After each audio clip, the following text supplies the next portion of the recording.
Allez, 18h46, la grande interview, deuxième partie. C'est le professeur au CNAM, Olivier Luanzi, qui est avec nous. Bonsoir, monsieur Luanzi. Bonsoir. Bonsoir, merci d'être avec nous, enseignant à l'école des mines aussi, si je ne me trompe pas. Exactement. Vous êtes l'un des meilleurs experts connaisseurs du secteur de l'industrie en France. On va parler industrie, parce que vous avez remis aujourd'hui un rapport qui vous avait été demandé par le METI, le mouvement des entreprises de taille intermédiaire, sur les questions de compétitivité. Parce qu'on n'a pas parlé de ça, enfin, entre autres avec Paul Midi à l'instant, c'est que vous dites clairement le chemin le plus court vers la prospérité, cette prospérité après laquelle nous courons tous, vous dites c'est la compétitivité.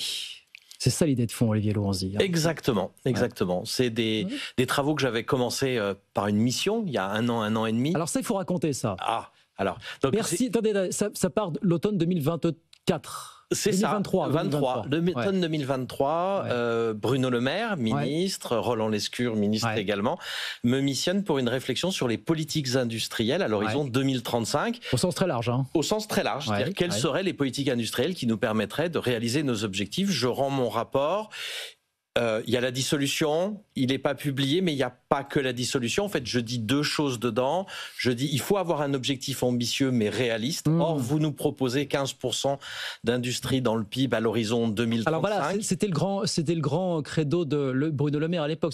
Il faut que l'industrie repèse au moins 15% du PIB, alors qu'on là on a glissé à 10-11% grosso modo. Alors on était à 10, maintenant on est plus proche de 9 même. Ah. Hein, et donc on dit il faut oui effectivement avoir un objectif ambitieux, c'est le rôle de la politique de nous fixer des objectifs ambitieux, mais là ça voudrait dire que demain, mais vraiment demain, on est capable de mettre sur le marché du travail 4 fois plus de personnes formées au métier industriel que ce qu'on a fait historiquement, et donc le pari il est juste pas réaliste. Alors on aurait pu s'arrêter là, ça faisait déjà un premier point, et puis le deuxième point qui arrive derrière, c'est de dire courir derrière les innovations de rupture, c'est nécessaire. Il faut inventer l'industrie. Je fais juste une parenthèse pour dire que ce rapport, donc vous le remettez début 2024 à Bruno Le Maire à Bercy. C'est ça. Et qu'il n'est jamais sorti. Il n'est jamais sorti. Et vous dites, vous l'avez vu dans un livre que je vais citer dans un instant, voilà, c'est le défi d'une génération, voilà, aux éditions Déviation, vous dites...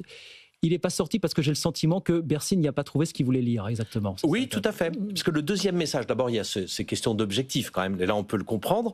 Et puis le deuxième message, c'est de dire, c'est bien de faire des innovations de rupture, et il faut inventer l'industrie d'après-demain, mais ça ne fait qu'un tiers de notre potentiel de réindustrialisation. Les deux autres tiers, c'est consolider le socle industriel qui est existant, qui ne demande qu'à se moderniser, se développer. Et quelque part, tout notre discours politique est orienté sur les innovations de rupture, et 80 à 90% de nos moyens, de nos ressources, des subventions, sont fixés là-dessus, alors qu'il y a deux tiers qui est la consolidation de ce tissu économique. Voilà, ça c'est le point de départ. On mise trop sur les gigafactories et les technologies de rupture, mais on ne s'attache pas au fait de savoir si on a le socle industriel derrière, c'est ça en fait. Exactement. Vous voulez faire une filière d'hydrogène par exemple, vous avez des métiers nouveaux, il y a 20% des compétences qui sont vraiment liées à cette molécule toute petite, explosive, pleine d'énergie, mais pour faire une filière, vous avez 80% des compétences qui sont de la métallurgie, de la plasturgie, ce socle industriel de base dont on a besoin. Sinon, on fait ce que j'appelle des châteaux sur du sable, c'est-à-dire on rêve à des grands objectifs. Oui, c'est des châteaux qui n'ont pas de socle en fait. Mais qui n'ont pas de socle. Voilà le risque un petit peu dans lequel on était. Je présente donc, je fais ce livre, je présente ces travaux au METI, et le METI est intéressé par la réflexion et me dit allez, on va enrichir le travail que tu as fait. Alors je l'ai pas fait tout seul, hein. J'ai été entouré par une vingtaine de personnalités qualifiées, comme on dit, des experts, des économistes, des chefs d'entreprise, des élus locaux, régionaux, grande diversité de profils. Et puis il me dit voilà, cette base nous intéresse, on va aller un petit peu plus loin, et donc on va réfléchir ensemble par rapport aux solutions qui sont préconisées dans ce livre, quelles sont celles qu'il faudrait ajouter ou spécifier pour les problématiques des entreprises de taille intermédiaire. Et ça donne ce rapport qui est dans la même orientation, c'est-à-dire il y a des choses qu'on peut faire aujourd'hui avec les moyens dont dispose l'État aujourd'hui, c'est-à-dire pas une majorité évidente au Parlement et pas beaucoup d'argent dans les caisses. Soucier, voilà. Mais il y a des choses qu'on peut faire. Alors,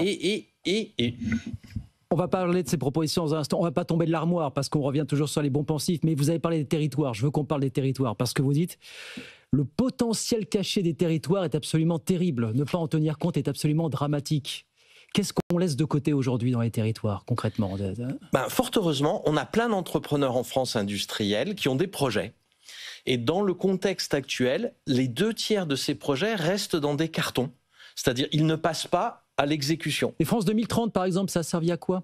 Oui, mais France 2030, quand vous avez un projet qui n'est pas d'innovation de rupture, vous ne pouvez pas réellement candidater à France 2030. Mais pourquoi? Parce que les critères de sélection de France 2030 sont beaucoup sur de l'innovation de rupture. Et donc, vous n'avez pas un accompagnement sur de l'innovation incrémentale, par exemple. Vous n'avez moins d'accompagnement ou pas d'accompagnement quand vous voulez développer votre capacité. On a fait un choix d'orienter notre politique industrielle sur les innovations. Encore une fois, il faut le faire. Oui, ne me faites pas dire qu'il ne faut pas le faire. Mais il faut oui. équilibrer ça avec un accompagnement d'entreprises qui ne vont pas révolutionner le monde. Elles ne vont pas faire l'ordinateur quantique demain, mais elles vont prendre un produit, le développer pour un nouveau marché. Elles vont lui mettre une brique d'innovation incrémentale. Il n'y a pas dans la vie que l'innovation de rupture. Il y a aussi l'innovation incrémentale. Il y a plein d'autres façons de développer un marché et ça, on l'accompagne peu ou très mal. Et comment vous expliquez ce qui semble être pour vous une mauvaise lecture du diagnostic d'entrée de jeu de France 2030 finalement? Quelle philosophie a prévalu finalement pour vous? Je vais le dire avec beaucoup d'humilité parce que j'ai été à l'Élysée entre 2012 et 2014 et nous avions la même philosophie. C'est celle des grands plans d'investissement d'avenir. Quelque part en 2009, lorsqu'on a réalisé qu'on s'était trop désindustrialisé, on se dit quelle politique industrielle faire. Et je remonte à 2009, sous Nicolas Sarkozy, État généraux de l'industrie, et on se dit on va faire des grands plans gaulo-pompidoliens sur des grandes innovations. Très bien. Sauf que le monde, entre-temps, il a changé. Le monde est ouvert, on n'est plus dans une économie semi-dirigée, les chaînes d'approvisionnement se sont fragmentées par petits bouts où on va chercher des pièces de la transformation un peu partout dans le monde et cette politique-là n'a pas donné le résultat attendu. Encore une fois, c'est vrai pour tous les gouvernements. Aujourd'hui, si on mesure l'industrie en point de PIB dans l'économie, on était à 11 en 2009, en 2017 on était à 10, aujourd'hui on est plus proche de 9. Oui. Une question avant de parler de vos propositions, la question de l'énergie nucléaire. C'est le socle. Vous avez vu que ça commence à faire des émulsions en Europe. Ça y est, un commissaire européen aujourd'hui à l'énergie en a parlé pour le coup. Voilà, tout à fait, c'est quelque chose d'assez étonnant. Nous avons une capacité avec le parc existant de produire de l'électricité décarbonée est relativement pas chère.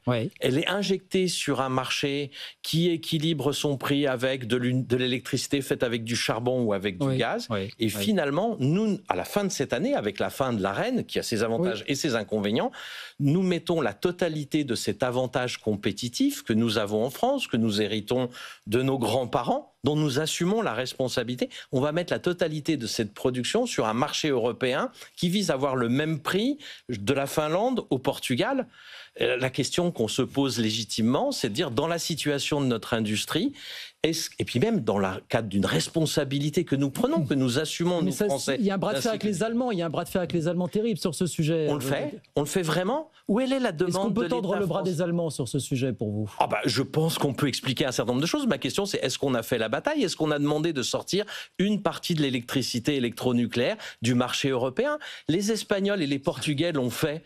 Est-ce que nous ne pourrions pas simplement le demander? Moi, je n'ai pas vu de débat public, de demande officielle de l'État français de dire, dans notre situation économique, nous avons une solution. Certes, elle tord un tout petit peu les règles de la concurrence parfaite dans l'Union européenne. Ça sera un sacré message politique quand même, si on en arrivait. D'accord. Est-ce qu'on a le choix? Est-ce qu'on a le choix d'en arriver autrement? Je dirais aujourd'hui, si on veut réindustrialiser, l'énergie, c'est la sève de l'industrie. On a de l'énergie disponible et décarbonée. On peut faire le pari d'un grand marché européen. Il y a un moment donné où, je pense, on a le droit de dire on va faire un petit pas de côté pour 20% de notre électricité nucléaire. 20%. Pas plus.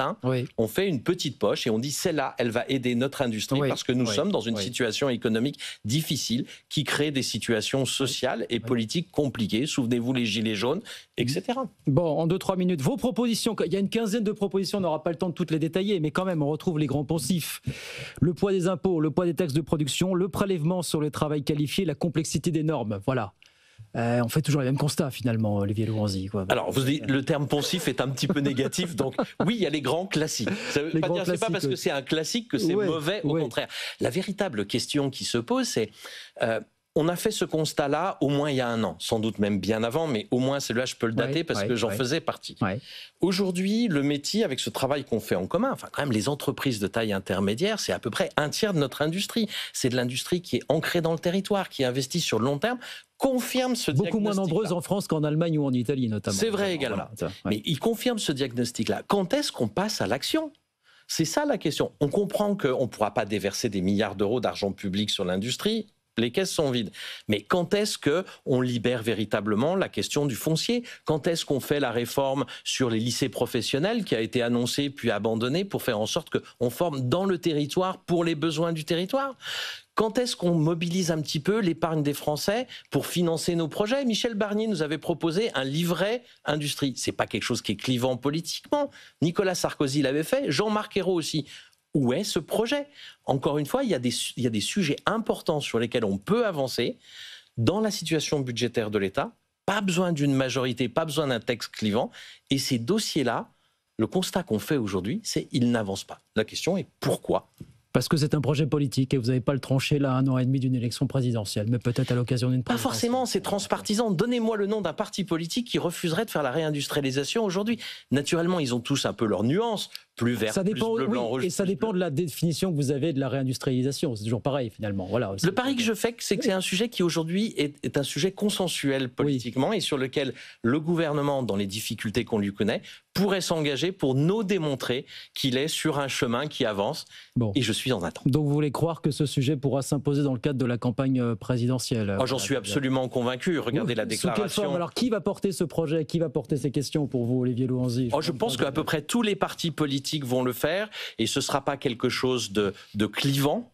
Alors certainement, il y aura une prime à celui qui le portera le mieux, qui arrivera à avoir un discours le plus cohérent, mais on va le retrouver dans à peu près tous les partis, toutes les plateformes politiques. Encore une fois, la question est plutôt quand est-ce qu'on s'y met réellement ? Ce document validé par les ETI, un tiers de notre production industrielle, des gens ancrés dans le territoire qui investissent sur le long terme, nous disent il y a des choses qu'on peut faire aujourd'hui, qu'est-ce qu'on attend ? Qu'est-ce qu'on attend ? L'élection présidentielle et la campagne. On ne peut pas se permettre d'attendre, c'est dans trop longtemps. C'est dans 1 an et demi, je vous le concède. Merci beaucoup Olivier Louanzy, en tout cas, merci de passer nous voir ce soir, professeur au CNAM, donc Conservatoire National des Arts et Métiers, enseignant à l'école des mines, et donc ce rapport que vous avez publié aujourd'hui, enfin il y a ça quelques jours, pour le compte du METI, le mouvement des entreprises de taille intermédiaire. Merci beaucoup d'être venu ce soir sur... Merci beaucoup. Merci infiniment.